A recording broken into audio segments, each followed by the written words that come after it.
প্রিয় শিক্ষার্থীরা, আমি আজকে তোমাদের এফওয়াই ইউজি সেকেন্ড সেমিস্টারের বেঙ্গলি ডিএসসি ফার্স্ট পেপার কবিতার ইউনিট থেকে কাজী নজরুলের বিষয় এবং কবি জীবনানন্দের বিষয় নিয়ে আলোচনা করব। আশা করি তোমরা এই দুটোই পরীক্ষায় পাবে এবং ভালো করে যদি খেয়াল করো আমার কথাগুলো, তাহলে পরীক্ষার সময় লিখতে তোমাদের অনেকটাই সুবিধা হবে।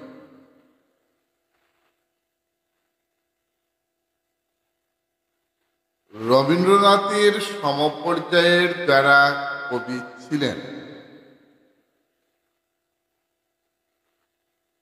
যারা রবীন্দ্র পরবর্তী বা রবীন্দ্রোত্তর কালে যারা কবিতা লেখায় এগিয়ে এসেছিলেন,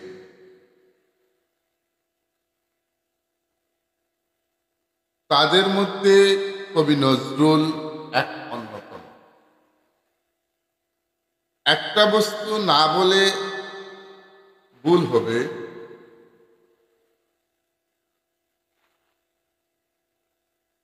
যে রবীন্দ্র পরবর্তী সময়ে বা রবীন্দ্র সমসাময়িক সময়ে যারা বাংলা কাব্যচর্চায় ব্রত হয়েছিলেন, তাদের মধ্যে অধিকাংশ কবি রবীন্দ্রনাথকে অনুসরণ করে তাদের কাব্যচর্চা চালিয়েছিলেন। কিন্তু দেখা গেল যে নজরুল ইসলাম তার কিছুটা ব্যতিক্রম। তিনি রবীন্দ্রনাথকে, গুরুদেবকে যথেষ্ট সম্মান করতেন, শ্রদ্ধা করতেন। গুরুদেবের আশীর্বাদ নিয়ে, কবিগুরুর আশীর্বাদ নিয়ে তিনি তার কাব্য চর্চা চালিয়েছিলেন এবং বিভিন্ন সময় কবিগুরুর কাছে গিয়ে বিভিন্ন পরামর্শ। কিন্তু তার কবিতাগুলো ছিল একেবারে জীবন্ত। রবীন্দ্র যে চিন্তাধারা ছিল সেই চিন্তাধারা থেকে অনেকটা স্বতন্ত্র। তার নিজের চিন্তাধারার উপর ভিত্তি করে তিনি কবিতা লিখেছিলেন। যে সময় অন্যান্য কবিরা রবীন্দ্রনাথকে অনুসরণ করছেন, তখন কাজী নজরুল একেবারে নিজস্ব সত্তা নিয়ে কাব্যচর্চা ব্রত হয়েছিলেন। নজরুল কল্পনার রঙিন পাকায় ভর না দিয়ে বর্তমানকে প্রাধান্য দিয়ে তার কাব্যচর্চা শুরু করেছিলেন। তাকে সাম্যবাদী কবি বলা হয় তাকে, এবং তিনি সব সময় যে তার কবিতায় যে স্থান পেয়েছে সেটা হলো ব্রিটিশ উপনিবেশের বাদের বিরুদ্ধে তার কলম চলেছিল। তার কলম জেগে উঠেছিল জমিদার প্রথার বিরুদ্ধে। তিনি খড়গহস্ত ছিলেন সমাজে যারা উচ্চবিত্তের মানুষ, যারা সাধারণ মানুষকে ঘৃণার দৃষ্টিতে দেখে, তাদের বিরুদ্ধে। অর্থাৎ প্রতিটা মুহূর্তে তিনি সমাজের মধ্যে ইকুয়ালিটি, সাম্যবাদ প্রচার করতে চেয়েছিলেন।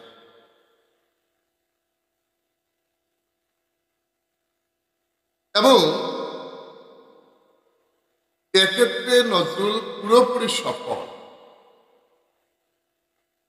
তার কবিতায় কল্পনা নেই সেটা ঠিক, কিন্তু বাস্তব এবং বর্তমানকে প্রাধান্য দিয়ে তার কবিতাগুলো এগিয়ে গিয়েছিল। বাংলা কাব্য সাহিত্যে, যেটা 20 শতকের 4 দশকে, আমরা দেখি যে নজরুল ইসলাম খুব বেশি ঝাঁপিয়ে পড়েছিলেন কবিতার জগতে ব্রিটিশদের বিরুদ্ধে। ইংরেজদের অত্যাচারের বিরুদ্ধে তিনি খড়গহস্ত ছিলেন। অন্যান্য কবিদের লেখার মধ্যে তেমনভাবে প্রত্যক্ষভাবে একটা ব্রিটিশ উপনিবেশিক শাসকদের বিরুদ্ধে এরকম প্রতিবাদ কমই দেখা গিয়েছে।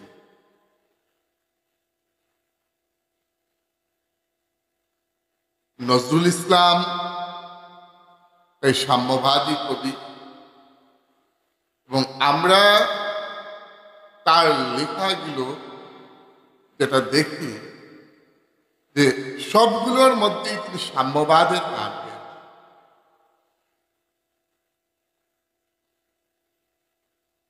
তার কাব্যগুলোর মধ্যে উল্লেখযোগ্য যে কাব্যগুলো হলো সেটা হলো অগ্নিবীণা, দুলন চাপা, বিষের বাসী, ছায়ানট, সাম্যবাদী, সর্বহারা, পনিমনসা, এগুলো খুব উল্লেখযোগ্য কাব্য তার। ধূমকেতু এবং লাঙ্গল পত্রিকায় ব্রিটিশ সরকারের শোষণ ও অত্যাচারের বিরুদ্ধে তিনি গর্জে উঠেছিলেন। এই পত্রিকাগুলো ব্রিটিশ সরকারের বিরুদ্ধে তিনি গর্জে উঠেছিলেন কাজী নজরুল, এবং তার কবিতাগুলোর প্রত্যেকটা থিমই ছিল যে ব্রিটিশের বিরুদ্ধে লেখা, যার জন্য বারবার তাকে কারারুদ্ধ করা হয়েছে। কবি নজরুলকে বারবার কারারুদ্ধ করা হয়েছে, এবং কারাগারে থেকেও কবি নজরুল বসে থাকেননি। সেখানে বসেও কবি লিখেছিলেন, কারারই লৌহ কপাট ব্যঙ্গে করো কররে লুপাট রক্ত জমা।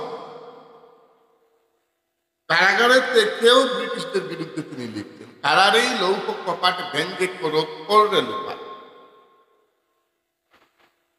এভাবেই তিনি লিখতেন কারাগারে থেকে বিভিন্ন কবিতা। নজরুল ইসলামের বিশেষ করে বিদ্রোহী যে কবিতাটা, আমি আরেকটা ভিডিওতে সেই কবিতাটা আমি পাঠ করেছিলাম, জানি না শিক্ষার্থীরা শুনেছ কিনা না। এই কবিতায় দেখা যায় যে ব্রিটিশদের বিরুদ্ধে বিদ্রোহ সম্পূর্ণভাবে যারা অত্যাচারী, ব্রিটিশ সরকার, যারা শাসক, যারা সাধারণ মানুষকে শোষণ করে, তাদের বিরুদ্ধে তিনি প্রত্যক্ষভাবে বিদ্রোহ ঘোষণা করেছেন। এবং বারবার এখানে তিনি আমি শব্দ এনেছে, আমি তিনি নিজে বারবার এখানে আমি বলছেন, আমি চির দুর্গম দুর্বিনীত নিঃসংশয়, আমি মহাপ্রলয়ের, আমি নটরাজ, আমি সাইক্লোন, আমি ধ্বংস। এই যে আমি শব্দটা বারবার ব্যবহার করেছেন। সমস্ত প্রতিবাদের কণ্ঠস্বর তিনি নিজে। আমি চির দুর্গম দুর্বিনীত নিঃসংশ, আমি মহাপ্রলয়ের, আমি নটরাজ, আমি সাইক্লোন, আমি ধ্বংস। কাদেরকে ধ্বংস করতে চান নজরুল? নজরুল ইসলাম ধ্বংস করতে চান তাদেরকে যারা ভারতীয়দের, যারা ভারতবাসীদের উপর অত্যাচার করছে তাদের। আমরা যদি বলি নজরুল ইসলাম হলেন মিলনের কবি, সাম্যবাদী কবি। হিন্দু মুসলমানের মধ্যে যে সাম্প্রদায়িক সমস্যা যেটা রয়েছে সেটার বিরুদ্ধে তিনি গর্জে উঠেছেন। সাম্প্রদায়িক সম্প্রীতির জন্য শিক্ষার্থীরা আজকে যে পরিস্থিতি ভারতে, এটা নতুন নয়। যারা বলে যে এরা নতুন নয়, এই সাম্প্রদায়িকতার জন্য দ্বিজাতি তত্ত্বের উপর ভিত্তি করে ভারতবর্ষ বিভক্ত হয়েছে। আমি 2-3টা ক্লাসে এরকম বলেছি, 2-3টা ভিডিও আমার আছে। এটা কেউ অস্বীকার করতে পারবে না। অন রেকর্ড আমি সেটা বলছি। ইতিহাস অস্বীকার করা যায় না। সাম্প্রদায়িকতার উপর ভিত্তি করে দেশ পার হয়েছে। আর আজও আমরা এই সাম্প্রদায়িকতার মধ্যে এখনো ডুবে আছি, মুক্ত হতে পারি না। মানুষ মঙ্গল গ্রহে গিয়ে বসবাস করার চেষ্টা করছে। পৃথিবীর উন্নত দেশগুলো তাদের দেশকে কিভাবে এগিয়ে নিয়ে যাওয়া যায়, দেশের জনগণকে কিভাবে এগিয়ে নিয়ে যাওয়া যায়, সেটার উপর ভিত্তি করে তারা চলে। আর আমাদের দেশের রাজনেতারা তারা চলেন যে কিভাবে দুটা সম্প্রদায়ের মধ্যে, দুটা ধর্মের মধ্যে যদি ভেদাভেদ এবং হিংসা বিদ্বেষ ছড়িয়ে দেওয়া যায় তাহলে তারা মুনাফা অর্জন করে। তাদের লাভের জন্য তারা মানুষের মধ্যে বিভেদ সৃষ্টি করে। কাজী নজরুল এদের বিরুদ্ধে গর্জে উঠেছিলেন। কবি নজরুল বলেছিলেন এক জায়গায়, খুব সুন্দরভাবে তিনি বলেছিলেন, অসহায় জাতি মরেছে ডুবিয়া, জানে না সংকরণ। তার কান্ডারি হুঁশিয়ার কবিতায় তিনি বলেছেন, কান্ডারি আজ দেখিব তোমার মাতৃ মুক্তিপণ, হিন্দু না মরা মুসলিম ওই জিজ্ঞাসে কুঞ্জ। ওই অসহায় জাতি ডুবছে, হিন্দু মুসলমান হিন্দু মুসলমান, আমরা ধ্বংসের দিকে যাচ্ছি। নজরুল হলেন মানবতার কবি, নজরুল সাম্যবাদের কবি, নজরুল হিন্দুর কবি, নজরুল মুসলমানের কবি, নজরুল মানুষের কবি। সবচেয়ে বড় হলো তিনি মানুষের।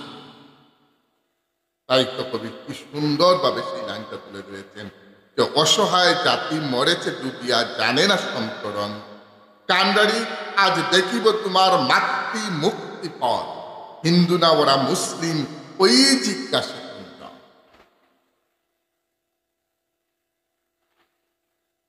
কবি দেখেছেন নিজ চক্ষে দরিদ্রের লাঞ্ছনা, তিনি সহ্য করেছেন, নিজের দারিদ্রতার মধ্যে থেকে বড় হয়েছে, নিজের সমস্ত তার জীবন দারিদ্রতার মধ্যে ছিল কবি, তবু তিনি স্বপ্ন দেখেছেন মানুষের মুক্তি।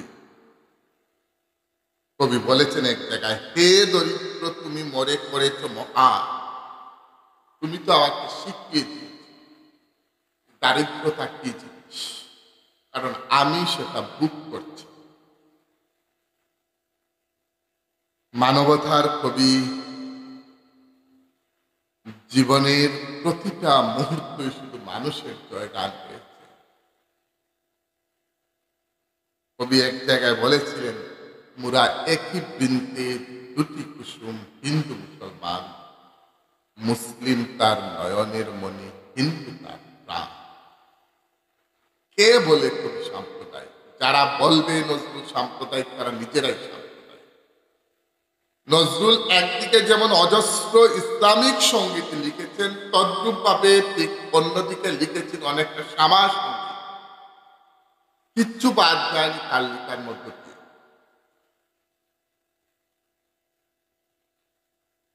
তীব্র প্রতিবাদ তার মনের মধ্যে ছিল, বিভিন্ন কবিতায় তিনি তুলে ধরেছেন সেটা। আমার কৈফত কবিতায় তিনি বলেছেন এক জায়গায়, বন্ধু গো আর বলিতে পারি না, বড় বিষ জ্বালাই বুকে, দেখিয়া শুনিয়া খেপিয়া গিয়াছি তাই, যাহা আসে করিব আর আমি পারছি।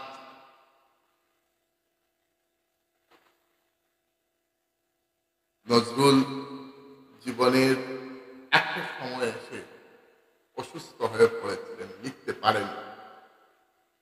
একটা জায়গায় এসে তার কলম থেমে গিয়েছিল, তিনি থেমে যান। তার যে সাহিত্য সেটা একেবারে ক্ষণিকের, এবং এই ক্ষণিক জীবনে তিনি বৃহৎ মানুষের জয়গান গেয়েছেন।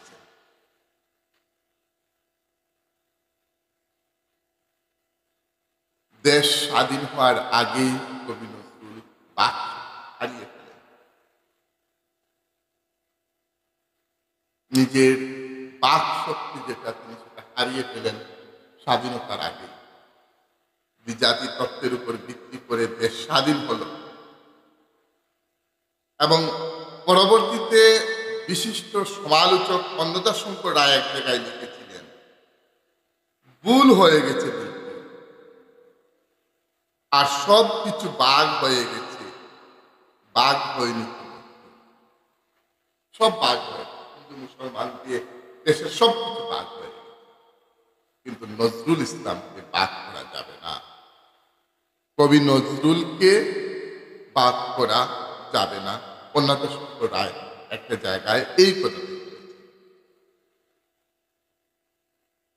মানবতার কবি নজরুল সারাটা জীবন ধরে স্বদেশ চেতনা তার কবিতার মধ্য দিয়ে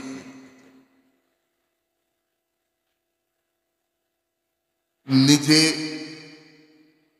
পরাধীনতার গ্লানি থেকে দেশকে মুক্ত করার জন্য তার কলম চলছিল।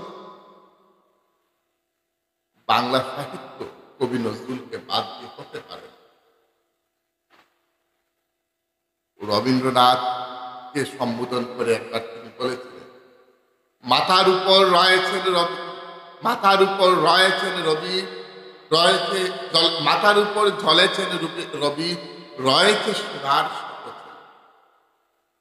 আমার মাথার উপর রবি আছেন রবীন্দ্রনাথ, গুরু মানতেন। আরেক জায়গায় তিনি বলেছেন, গুরুকণ তুই করেছিস শুরু, তলোয়ার দিয়ে দাঁড়িয়ে থাকে। রবীন্দ্রনাথ নজরুলকে বারবার বুঝাতেন যে ব্রিটিশদের বিরুদ্ধে তুমি এভাবে খুব ধারালো কলম নিয়ে তুমি চলবে না, একটু কিছুটা শিথিল করো তোমার লেখা। কিন্তু মন মানত না কবি নজরুলের, তিনি লিখে যেতেন অজস্র।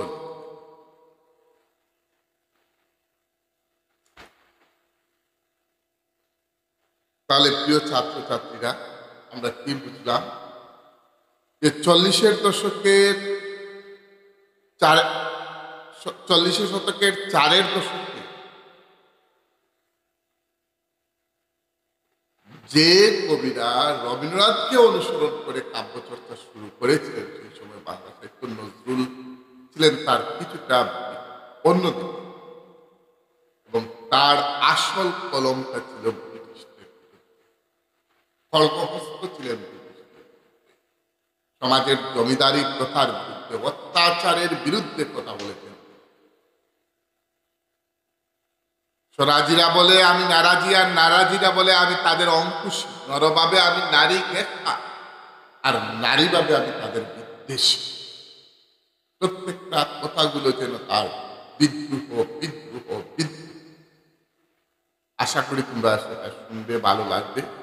একটু শুনে যদি নিজেরা নোট করে নাও, পরীক্ষার সময় লিখতে পারবে, কোনো অসুবিধা হবে না। আমি আরেকটা টপিক নিয়ে আলোচনা করবো এখন, কবি জীবনানন্দ দাশ। তোমাদের জীবনানন্দ দাশ আছেন, রবীন্দ্রনাথ আছেন কবিতার মধ্যে, 20 শতকের কবিতা রবীন্দ্রনাথ, জীবনানন্দ দাশ, কবি নজরুল, আর আরেকটা চ্যাপ্টার হয়তো রয়েছে উদয় বুদ্ধদেব বসু। বাংলা সাহিত্যে জীবনানন্দের কথা যদি আমরা আলোচনা করি, তাহলে দেখব যাকে নির্জনতার কবি বলা হয়ে থাকে। আমি এখন কোনো পার্থক্য আনছি না। জীবনানন্দ নির্জনতার কবি, প্রকৃতির কথা তার কবিতায় স্থান পেয়েছে, প্রকৃতির প্রেমিক কবি, সবসময় প্রকৃতিকে নিয়ে, বাংলার প্রকৃতিকে নিয়ে, বাংলার সব কিছু নিয়েই তিনি থাকতেন। তার কাব্য জগৎ ছিল এরকম। রবীন্দ্রনাথের কালের অন্যতম যারা কবি ছিলেন, তাদের মধ্যে তিনি একজন শ্রেষ্ঠ। অনেকটা সম্পূর্ণভাবে এটা তার চিন্তাধারা প্রকৃতিকেই নিয়ে, সবসময় তিনি প্রকৃতিকে নিয়ে থাকতেন, এবং মৃত্যু চেতনা বলো, রোমান্টিকতা বলো, সমাজ চেতনা বলো, বা সমকালীন অন্যান্য কবিদের তুলনায় কবি ছিলেন অনেকটা স্বতন্ত্র। নজরুলের মতো তিনিও ছিলেন অনেকটা স্বতন্ত্র। তার মৃত্যু চেতনা, তার সমাজ চেতনা, তার প্রকৃতি চেতনা, এগুলো কিছুটা আলাদা ছিল তার। এবং নিজস্ব সত্তা নিয়ে জীবনানন্দ দাশ তার কাব্য রচনা করেছিলেন, অনুকরণ করেনি কারো অনুকরণ করেনি, রবীন্দ্রনাথের অনুকরণ করেনি, সম্পূর্ণ নিজস্ব সত্তা নিয়ে করেছেন। তাকে নিসর্গ প্রকৃতির কবি বলা হয়। তাকে নদ নদীর কথা, ফুল ফল, বাংলার ফুল ফল, পাখি, আকাশ, কুয়াশা, শিশি, এসব কিছু তার কবিতায় স্থান পেয়েছে। জীবজন্তু, জড় উপাদান পর্যন্ত সব কিছু। শুধু জীবনানন্দ নয়, প্রকৃতিপ্রেমী সমস্ত কবিকুল বিশ্ব প্রকৃতির সব সৌন্দর্যই, অর্থাৎ 6 ঋতুর সমস্ত কিছুই তার কবিতায় স্থান পেয়েছে, সব কিছু। প্রথম যে সংকলন সেটা হলো তার ঝরা পালক, এবং এই কাব্যে তিনি মূলত নিসর্গ প্রকৃতির বর্ণনা করেছেন ঝরা পালকের মধ্যে। পরবর্তীতে তিনি ধূসর পাণ্ডুলিপি লিখেন, এটাও প্রকৃতির কথা। বনলতা সেন এবং রূপসী বাংলা কাব্যে বনলতা সেন সম্পূর্ণ প্রেমের কবিতাগুলো এসেছে, রূপসী বাংলায় প্রকৃতির কথা, মৃত্যু চেতনার কথা এগুলো আছে, একাকিত্ব, এসব কিছু তার কবিতায়। মহাপৃথিবী, সাতটি তারার তিমির, বেলা ও বেলা, কাল বেলা, এই যে কাব্যগ্রন্থগুলো, সেটা সভ্যতা ও মানুষের মধ্যে তীব্র নৈরাশ্যবোধকে তিনি অতিক্রম করে এগিয়ে গেছেন। জোড়াপালক কাব্যগ্রন্থের মধ্যে জীবনানন্দ দাশ প্রকৃতির এক অপরূপ সৌন্দর্যের কথা তিনি তুলে ধরেছেন, এবং সমস্ত কিছুই হলো গ্রামের পরিচিত দৃশ্য যেগুলো রয়েছে, ঋতুর বর্ণনা সেখানে রয়েছে, যে গাছগুলো, যে ছবিগুলো রয়েছে সম্পূর্ণ পরিচিত, চিরপরিচিত, গ্রাম বাংলার চিরপরিচিত ছবি সেখানে প্রকাশ পেয়েছে। কাল বৈশাখীর কথা রয়েছে, রয়েছে ডাউকি পাখির কথা, যা পাই আমরা সমস্ত কিছু গধূলির কথা যা আছে সমস্ত কিছু চিরপরিচিত শব্দগুলো। হেমন্তের হিম, বসন্ত উৎসব, শ্রাবণের মেঘ, ভাদ্রের ভিজা মাঠ, এই যা রয়েছে সবকিছু, সেই সমস্ত সৌন্দর্যগুলো জীবনানন্দের জোড়া পালকের মধ্যে তুলে ধরেছে। ধূসর পাণ্ডুলিপি যে কবিতা, সেটাও প্রকৃতির কথা, প্রকৃতির সৌন্দর্য সেখানেও স্থান পেয়েছে, এই সমস্ত কিছু স্থান পেয়েছে। চারাদিকে নানা দৃশ্যে যেন তিনি তুলে ধরেছেন সেই কাব্যগ্রন্থের মধ্যে। অর্থাৎ আমরা যদি বলি যে জীবনানন্দ প্রকৃতি প্রেমী কবি, এবং বাংলার প্রকৃতির রূপ রস সব কিছু তার কাব্যের মধ্যে তিনি তুলে ধরেছেন। ঋতুকে আশ্রয় করে জীবনানন্দ অনেক কবিতা লিখেছেন। বনলতা সেন যে কাব্যগ্রন্থটা, এবং সেই কবিতায় কবির প্রেম চেতনার কথা বারবার এসেছে।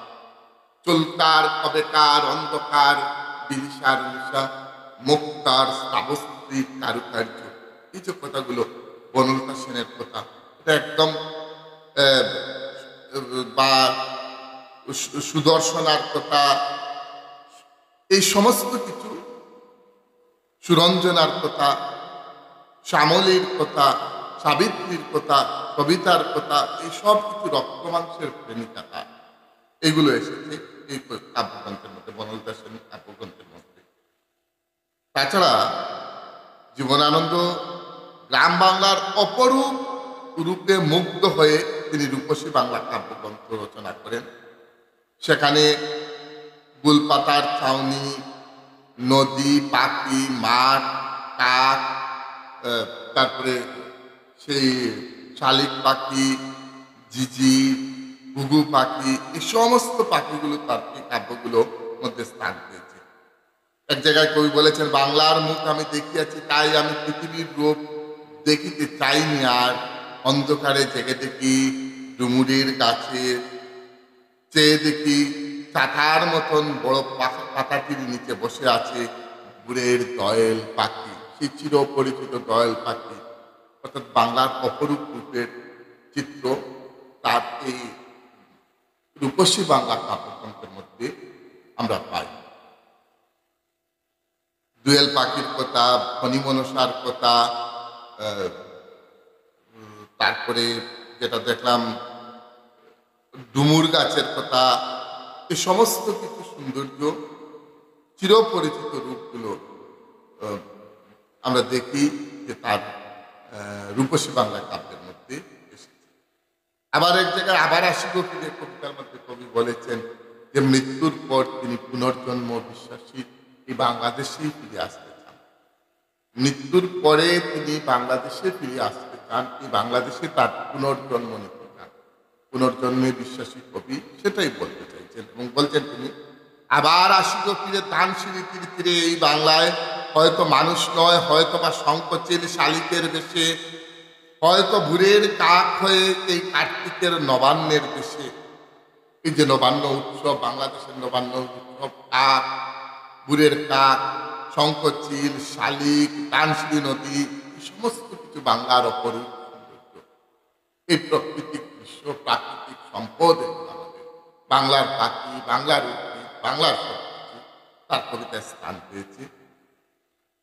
এবং পুনর্জন্মে বিশ্বাসী বলছেন, একবার বলছেন আমি শালিক হয়ে আসবো, আমি শঙ্খচিল হয়ে আসবো, আমি কাক হয়ে জন্ম নিব, আমি সুদর্শন পিতা হয়ে জন্ম নিব, আমি বক হয়ে জন্ম নিব, আমি হাঁস হয়ে জন্ম নিব। এই সমস্ত কিছু বাংলার আমরা আমরা গ্রাম বাংলার আমরা যে যে প্রাণীগুলোর কথা এসেছে, যে উদ্ভিদগুলোর কথা এসেছে, সব আমাদের পরিচিত। অর্থাৎ আমরা যদি বলি যে কবি জীবনানন্দ নির্জনতার কবি এবং তার প্রত্যেকটা কাব্যের মধ্যে গ্রাম বাংলার অপরূপ দৃশ্য ফুটে উঠেছে। প্রিয় ছাত্রছাত্রীরা, আজ আমি এই পর্যন্ত আলোচনা করলাম।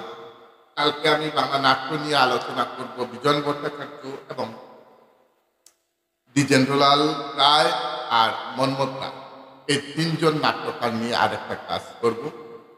এফআইইউজির বাংলা ডিএসসি ফার্স্ট পেপার যেটা রয়েছে সেটার কোর্স আমি 3-4 দিনেই শেষ করে দেব। তোমরা আজকের আমার এই ভিডিওগুলো দেখবে, আশা করি তোমাদের কাজে আসবে। আজকের নজরুল এবং জীবনানন্দ, কবি নজরুল এবং কবি জীবনানন্দ দাশ নিয়ে আলোচনা করলাম। কালকে তিনজন নাট্যকার নিয়ে আলোচনা করব, পরশুদিন ঔপন্যাসিক নিয়ে আলোচনা করব। এই 3-4টা কাজ করলেই আমাদের হয়ে যাবে। নোটসগুলো দেওয়া আছে, তোমরা নোটসের সাথে আমার কথাগুলো মিলিয়ে নেবে। আশা করি তোমাদের উপকারে আসবে। ভালোভাবে পড়াশোনা করো, ভালোভাবে পরীক্ষা দাও, জীবনে প্রতিষ্ঠিত হয়, এই কামনা করে আজ এই পর্যন্তই। জয় হিন্দ।